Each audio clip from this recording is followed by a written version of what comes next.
여러분 안녕하십니까? TJB는 오늘 창사 26주년을 맞아 지역 시청자들이 가장 궁금해하시는 우리 지역의 교통 대책을 입체적으로 분석해봤습니다. 실시 설계가 이루어지고 있는 대전 트램에 대한 궁금한 부분들부터 또 대전과 세종, 청주공항까지 도시철도 연결, 올 연말 개통을 앞둔 국내에서 가장 긴 해저 터널까지 전방위적으로 살펴봅니다. 이 리포트를 보시면 대전과 세종, 충남의 미래 교통망이 한눈에 다가올 겁니다. 류재일, 김철진, 최은호 3명의 기자가 차례로 보도합니다. 총 길이 36.6km의 세계 최장 트램 노선으로 건설되는 대전 도시철도 2호선. 서대전 사거리에서 한밭 종합운동장, 대동, 중리동, 둔산동을 지나 유성온천과 도안지구, 진잠을 거쳐 서대전 사거리로 향하는 순환 노선입니다. 7,492억 원의 사업비가 투입돼 실시 설계가 시작됐는데 내년 말 착공해 2027년이면 운행이 시작됩니다. 35개의 정거장은 대부분 도로 중앙의 섬처럼 설치되는데 정거장 간의 거리가 너무 넓다는 지적에 일부 추가하는 방안도 검토 중입니다. 트램과 정거장은 주로 도로 중앙에 설치할 예정이고요. 트램 바닥 높이와 보도 높이를 같이 해서 교통 약자에 대한 이동의 편리성을 확보할 예정입니다. 트램이 1차선을 잠식하면서 우려됐던 승용차 노선 축소는 버스 전용 차선을 조정하는 방안이 검토되고 있습니다. 또 트램 노선에 버스도 다닐 수 있도록 혼용하는 방안도 법안 개정을 통해 모색 중이지만 사고 위험이나 정시성 확보에서 쉽지 않은 문제입니다. 현재 독일에서 디자인되고 있는 대전 트램 차량은 245명 정원으로 전기 에너지를 적용해 초미세먼지와 오염물질을 획기적으로 줄여줍니다. 전 세계적으로 봤을 때 가장 최장의 순환 노선이라고 볼 수 있습니다. 그리고 전기 에너지를 써서 굉장히 친환경적이고요. 그동안 자동차 중심의 교통 체계를 대중교통과 보행자 중심으로 변경시킨다는 데 매우 큰 의미가 있습니다. 경사가 심해 트램 운행의 최대 난관인 태미고개 구간은 터널을, 서대전 6교는 지하 차도를 건설하는 방식이 채택될 예정입니다. 대전 도심 지역을 원형으로 순환 운행하게 될 도시철도 2호선 트램은 이곳 정부 청사역을 비롯해서 서대전 사거리와 유성 온천역 등 4개의 환승역을 통해서 도시철도 1호선과 연결됩니다. 그리고 1호선을 통해서 세종시와 그리고 청주공항까지 연결돼 대전과 세종, 충북을 잇는 광역 교통망을 완성합니다. 도시철도 1호선으로 들어가 보겠습니다.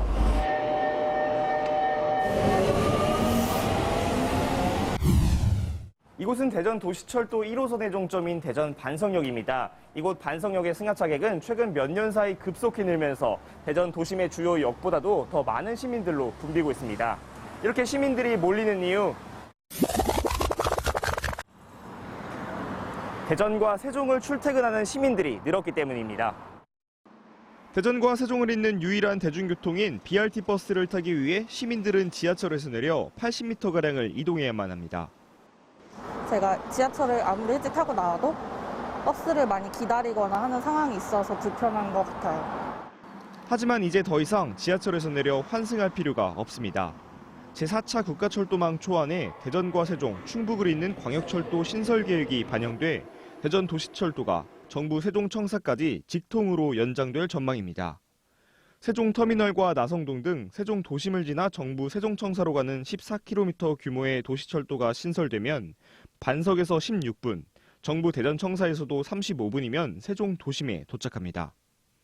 극심한 교통난을 겪는 대전과 세종 도심 사이를 정시성이 높은 지하철이 원스톱으로 연결해 도시가 확장된 효과를 볼 수 있습니다.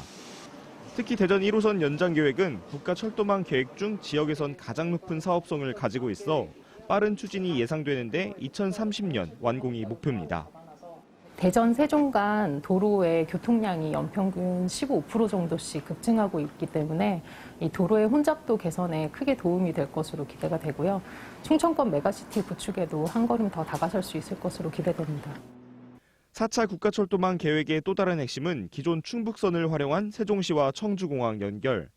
대전에서 출발한 열차가 세종을 거쳐 청주공항까지 도달할 수 있게 됩니다. 대전에서 90분 이상 걸리던 청주공항은 이제 40분대로 절반 이상 줄어 사실상 공항도 지역 생활권 내로 들어온 셈입니다. 전국 광역자치단체 중 유일하게 공항이 없던 지역이 대전과 충남인 만큼 이번 광역철도 연결의 의미는 남다릅니다. 서울 시민들에게 공항은 열차를 타고 갈 수 있는 친숙한 공간인 것처럼 이제 우리 지역민들에게도 공항은 보다 가까워졌습니다.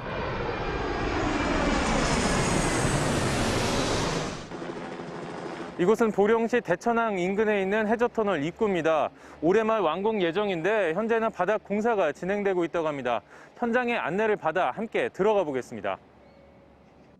터널은 수십 25m 해저면을 더 내려가 해수면 기준 최대 80m 아래에 위치해 도로 대부분은 4.8도 가까운 경사의 내리막과 오르막 구간으로 설계됐습니다.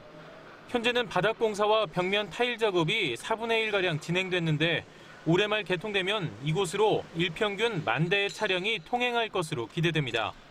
저는 지금 해수면으로부터 70m 아래 지점까지 와봤습니다.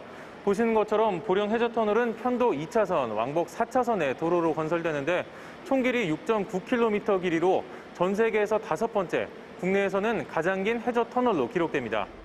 지난 2019년에 완공된 원산 안면대교까지 이용하면 보령에서 안면도까지 1시간 반이 넘게 걸리던 100km 거리가 12km로 줄어들어 단 10분 만에 이동할 수 있습니다. 무엇보다 서해안 최대 관광지인 보령 대천해수욕장과 태안 안면도의 연결이 가장 기대되는 부분입니다. 또 서산 대산과 태안 만대항을 연결하는 국도 38호선이 국가도로망 신규 노선으로 반영돼 가로림만 연육교 건설도 탄력을 받게 되면서 아산부터 당진, 서산과 태안을 지나 보령을 잇는 해안선 연결도 기대됩니다. 이에 따른 관광 시너지 효과로 충남 서해안을 찾는 관광객은 크게 늘어날 것으로 기대됩니다. 아시아의 대표적인 산업 국가로서 또는 관광 어떤 생태 환경 국가로서의 우리나라의 가치와 위상을 세계에 자랑스럽게 알릴 수 있는 좋은 계기로도. 보령 원산도와 서산 간월도에 대규모 리조트 등 숙박시설 건설이 예고됐고 원산도와 태안은 해상 케이블카로 관광객을 맞을 준비에 들어갔습니다. 이처럼 서해안 관광지도를 바꾸는 충남은 수도권과의 접근성도 강화합니다. 이곳은 홍성역에서 약 3km 정도 떨어진 서해선 건설 현장입니다. 향후 경부선과 연결되면 충남 서해안도 서울에서 1시간 이내 생활권으로 변모하게 됩니다. 내년 말 서해선 완공으로 홍성과 경기도 화성, 송산 사이 90km 구간에 시속 260km 고속열차가 운행을 시작합니다. 향후 2028년에는 경부선과 연결될 예정인데 서울에서 아산 인주까지 30분, 홍성은 45분, 보령 1시간 전후로 이동이 가능합니다. 지역 주민들은 침체를 겪고 있는 지역 경제와 관광 산업이 활력을 찾을 것으로 기대하고 있습니다. 충남 혁신도시 공공기관 유치와 홍성역 역세권 개발로 인하여 지역 경제가 많이 활성화될 것으로 우리는 기대하고 있습니다. 내부 연결 강화와 수도권과의 접근성 개선이 충남의 잠재력을 폭발시켜 지역 발전을 이끌 수 있을지 기대가 모아집니다. TJB 최은호입니다.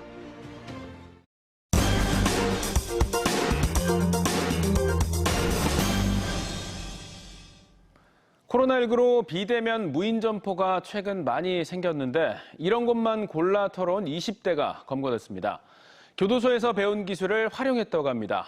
그런가 하면 대전의 한 아파트에선 이중주차를 한 뒤 차를 빼달라는 주민을 비하하고 협박한 이른바 선 넘은 벤치녀 사건이 공분을 샀습니다. 강진원 기자입니다. 한 젊은 남성이 코인 노래방에 들어가 화폐 교환기의 문을 열더니 돈을 꺼내갑니다. 입장에서 돈을 챙기기까지 12초가량, 마치 노래방 주인처럼 행동은 자연스러웠습니다. 피해를 본 것은 대전 중구의 한 노래방으로 25살 A씨는 4월 한 달 4차례 내 집처럼 다녀갔습니다. 털린 금액은 150만 원가량. 자꾸 돈이 비는 듯해서 CCTV를 돌려본 뒤 피해 사실을 알았습니다. 황당하죠. 걔가 하는 게 보니까 너무 능수능란하게 하더라고요. 너무 태연하게. 1,000원짜리는 안 건드리더라고요. 안 건드리고 위에 지폐 만 원짜리만 가져가는데. A씨의 범행은 최근 2달 동안 11차례 노래방과 아이스크림 매장 등 코로나19로 급증한 대전과 천안시의 무인 점포가 대상이었습니다. 지난 2019년 교도소에서 금고 해체 방식을 습득한 A씨는 가위와 긴 철사를 이용해 금고통을 노렸다가 결국 구속됐습니다. 이른바 선 넘은 대전 벤츠녀 사건이 오늘 인터넷 게시판을 뜨겁게 달궜습니다. 대전시 서구 도안 신도시 한 아파트에서 이중 주차한 벤츠 승용차의 주인에게 차를 빼달라는 전화를 했다가 오히려 서민이라며 무시를 당했고 또 동호수를 물어 협박까지 했다는 내용의 통화 녹음이 공개됐습니다. 서민 아파트는 좀 그렇지. 그러니까 넌 소나타를 그러니까 타는 거요. 거기서 소나타가 왜 나오고. 서민들이 피해할 수 있는 거야. 피해자의 딸이라며 글을 올린 여성은 벤츠 주인이 사과하지 않는다면 고소하겠다고 밝혔고 인터넷 게시판은 벤츠 주인을 성토하는 글이 폭주하고 있습니다. TJB 강진원입니다.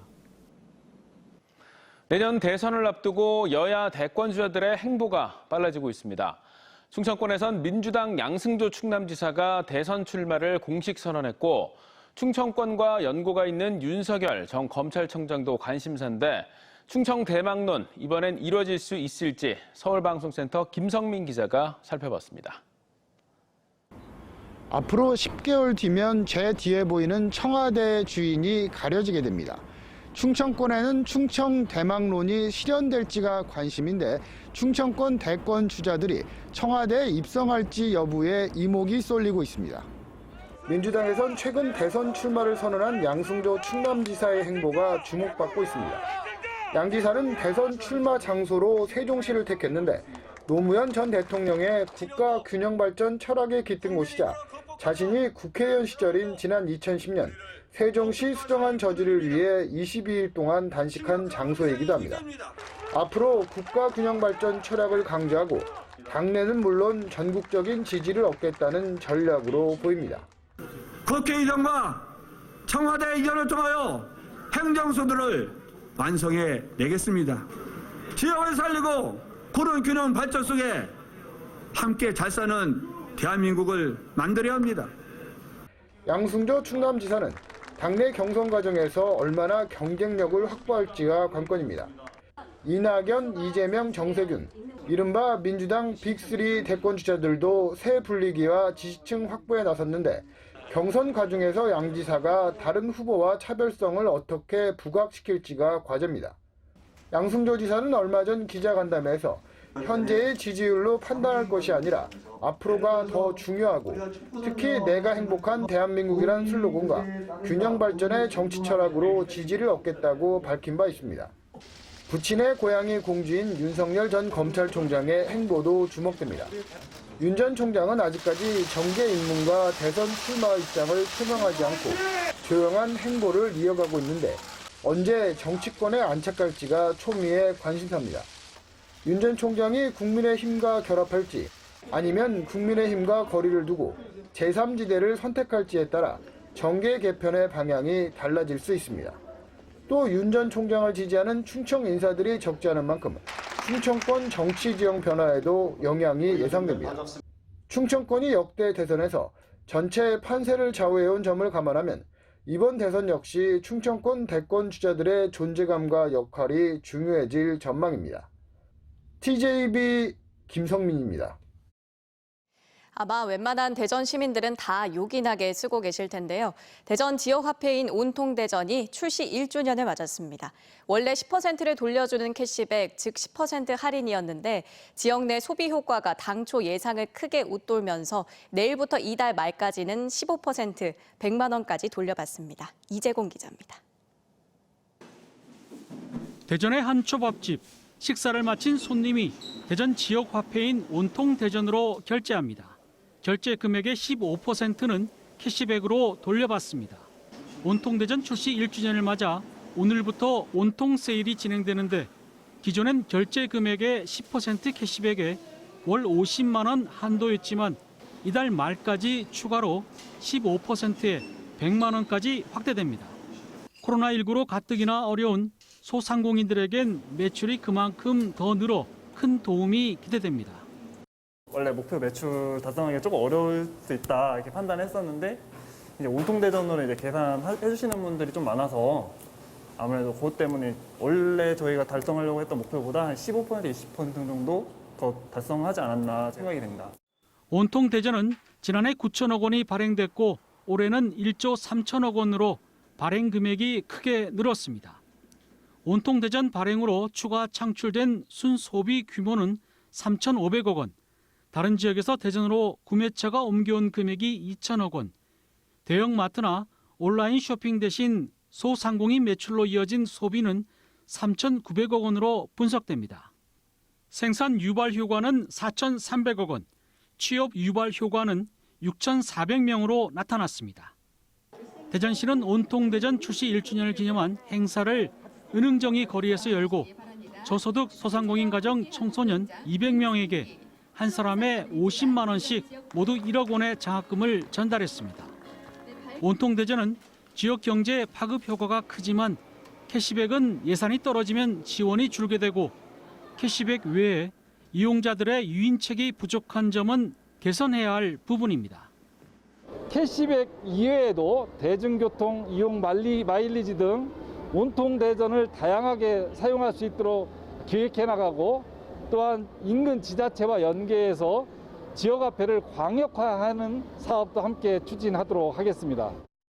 대전시는 앞으로 자동 충전과 송금, 기부 등 온통 대전 편의 기능도 대폭 개선하고 29개 전통시장 4,338개 점포에서 사용할 경우 추가 캐시백 3%를 지급하기로 했습니다.